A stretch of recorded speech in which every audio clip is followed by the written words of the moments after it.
Assalamu alaikum dear students. I am Muhammad Amjad. Welcome to 10th Computer Science class.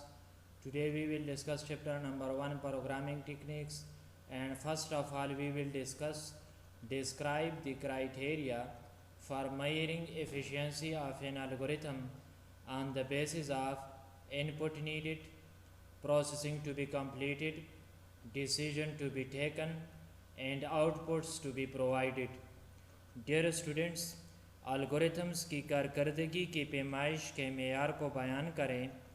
In پٹس needed کے basis پہ، processing مکمل کرنے کی basis پہ، اور فیصلہ لیے جانے کے بیسس پہ، اور لاسٹ پہ آؤٹ پٹس مہیا کیے جانے کے بیسس پہ الگوریتھمس کی کارکردگی کی پیمائش کے معیار کو بیان کریں۔ تو ڈیئر اسٹوڈنٹس، ہم اسٹیپ بائی اسٹیپ ابھی ڈسکس کریں گے۔ نمبر اے ہے inputs needed. The amount of time an algorithm takes depend on how large is the input on which the algorithm must operate. For example, multiplying huge matrices takes longer than multiplying small ones. Dear students, algorithms میں کتنا وقت لگتا ہے اس پر منحصر ہوتا ہے کہ ان پٹ کتنا بڑا ہے۔ اگر ان پٹ چھوٹا ہے تو ٹائم بھی کم لگے گا، اگر ان پٹ بڑا ہے تو ٹائم بھی زیادہ لگے گا۔ جس کا الگوریتھمس چلائے جائے، مثال کے طور پر بھاری میٹریسز کو ضرب دینے سے چھوٹے سے ضرب لگانے میں زیادہ وقت لگتا ہے، تو سب سے پہلے الگوریتھمس کے لیے ان پٹ کی نیڈ زیادہ ہوتی ہے۔ پھر ہم نیکسٹ اسٹیپ کی طرف آ جاتے ہیں۔ B number, processing to be completed. The time required to complete the operation is a measure for efficiency of an algorithm. The process completion time is composed of cycle time, wait time, and processing time. Dear students, operation کو مکمل کرنے کے لیے درکار وقت کی کارکردگی کا ایک اہم پیمانہ ہوتا ہے۔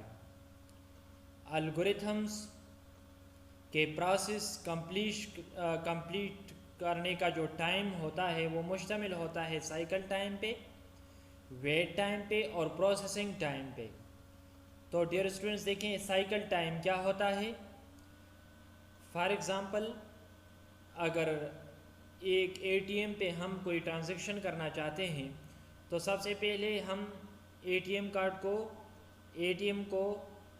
جو ہے دے دیتے ہیں، تو اس وقت جو ہے اس پہ پروسیسنگ ہوگا، تو سٹارٹ سے ٹائم جو ہے وہ سٹارٹ ہوگا، اور اس ٹرانزیکشن کو کمپلیٹ ہونے تک جب اینڈ پہ پہنچے گا، تو جب یہ ٹرانزیکشن مکمل ہو جائے گا تو سٹارٹ سے لے کر اینڈ تک یہ پورا کا پورا ٹائم سائیکل ٹائم کہلاتا ہے۔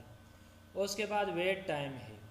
تو ڈیئر اسٹوڈنٹس دیکھیں، ایک ٹرانزیکشن کو مکمل کرنے کے لیے کیا کرنا ہے، اے ٹی ایم کو ویٹ کرنا پڑتا ہے، تھوڑا اس پہ پروسیسنگ کرنا پڑتا ہے۔ تو اس میں جو ہے اے ٹی ایم کیا ہوتا ہے، بزی ہوتا ہے، اس وقت تک بزی ہوتا ہے جب تک یہ ٹرانزیکشن مکمل نہ ہو جائے۔ جب ٹرانزیکشن مکمل ہو جائے گا تو نیکسٹ یوزر اس میں اے ٹی ایم دے کر نیکسٹ ٹرانزیکشن کمپلیٹ کرے گا، تو یہ ایک ویٹنگ ٹائم کہلاتا ہے۔ اور پھر ہے پروسیسنگ ٹائم، جس ٹرانزیکشن پہ جو پروسیس ہوتا ہے وہ پروسیسنگ ٹائم کہلاتا ہے۔ تو یہ ہمارے پاس کیا کہلاتا ہے، پروسیسنگ ٹو بی کمپلیٹڈ کہلاتا ہے۔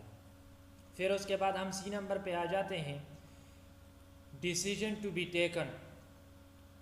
Decision taking is an important skill to improve the efficiency of an algorithm and get optimal result. Dear students, فیصلہ لینا الگوریتھمس میں ایک ریڑھ کی ہڈی کی حیثیت رکھتا ہے۔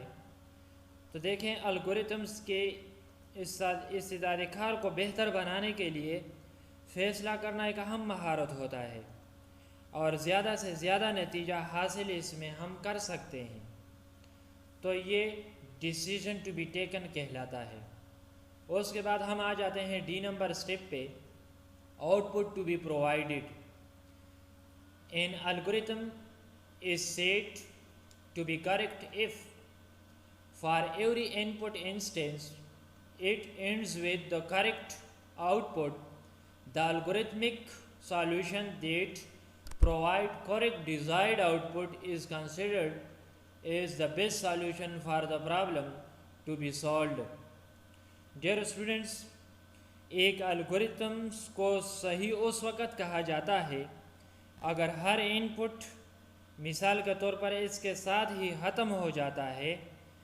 درست آؤٹ پٹ الگوریتمک حل جو درست مطلوبہ ریزلٹ فراہم کرتا ہے، مسئلے کے حل کے لیے بہترین سالوشن سمجھا جاتا ہے. تو یہ output to be provided کہلاتا ہے. جب ہم ان پٹ کریکٹ دیں گے تو آؤٹ پٹ بھی ہمیں کریکٹ پرووائڈ ہوگا. تو ڈیئر اسٹوڈنٹس، آج کے لیے یہ لیکچر کافی ہے. انشاءاللہ نیکسٹ لیکچر میں پھر ملاقات ہوگی. Thanks for watching this video. اللہ حافظ.